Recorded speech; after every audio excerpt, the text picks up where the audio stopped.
Hello everyone, welcome to your idol. This is Dibyendu Ganai and here I am again with a great personality, the king of comedy. He always makes us laugh, but we never try to know about his life journey, which was full of tragedy and struggle. There is a bitter truth behind his comedy. The tragedy was continued after his death also. His dead body was stolen from his own house. Yes, I am talking about the biggest star of the 20th silent film era, Sir Charlie Chaplin. Charlie Chaplin was an iconic figure of the silent film era and was one of the first film superstars, elevating the industry in a way few could have ever imagined. He was an English comic actor, filmmaker and composer. Charles Spencer Chaplin was born in London, in England on April 16, 1889. From his childhood, Chaplin suffered from poverty and hardship. Can you imagine? He was sent to a workhouse twice before the age of 9. His mother struggled financially when his father died. But I have told you, his life was full of tragedy. When he was only 14, his mother was sent to a mental asylum.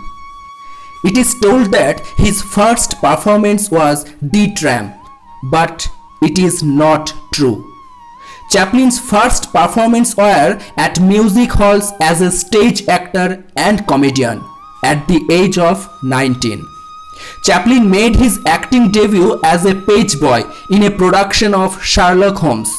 He went to the USA where he was scouted for the film industry and began appearing in 1914 for Keystone Studios. He soon developed the Tramp persona and formed a large fan base. Chaplin directed his own films from an early stage. By 1918, he was one of the best known figures in the film industry. Chaplin wrote, directed, produced, edited, starred in and composed the music for most of his films. He was a perfectionist and his financial independence enabled him to spend years on the development and production of a picture. Will you deny it? That he was a versatile person. In 1918, he quickly married 16 years old Mildred Harris. The marriage lasted just 2 years and in 1924 he wed again to another 16 years old girl, actress Lita Grey. They divorced in 1927.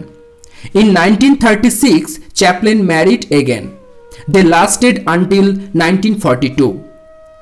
In 1943, Chaplin married an 18 years old girl. The two would go on to have a happy marriage, one that would result in 8 children. In 1919, Chaplin co-founded the distribution company United Artists, which gave him complete control over his films.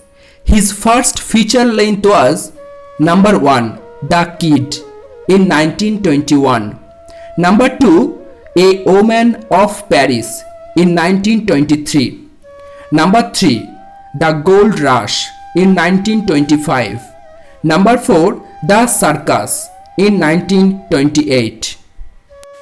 In 1930, Chaplin refused to move to sound films.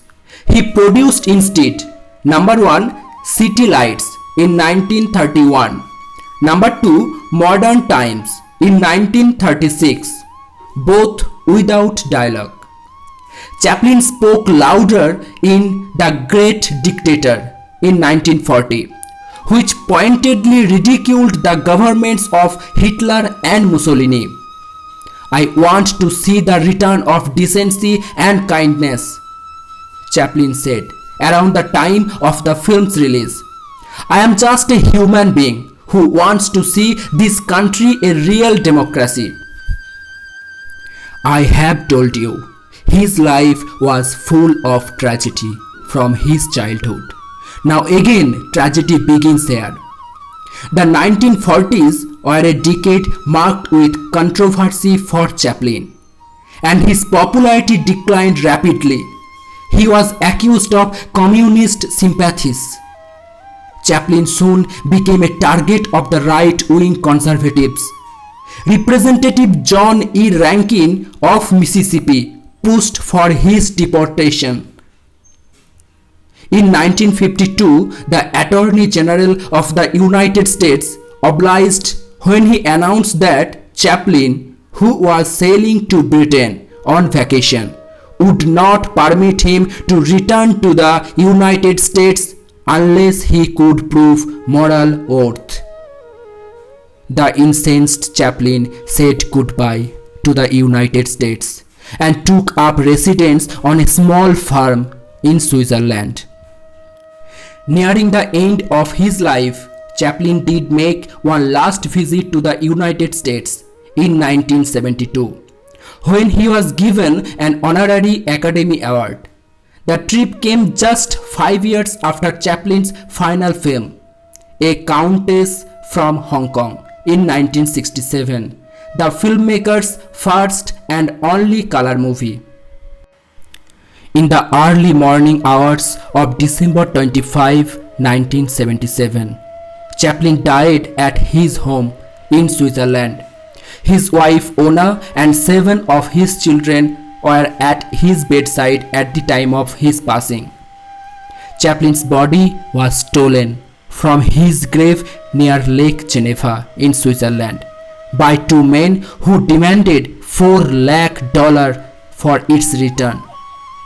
The men were arrested and Chaplin's body was recovered 11 weeks later.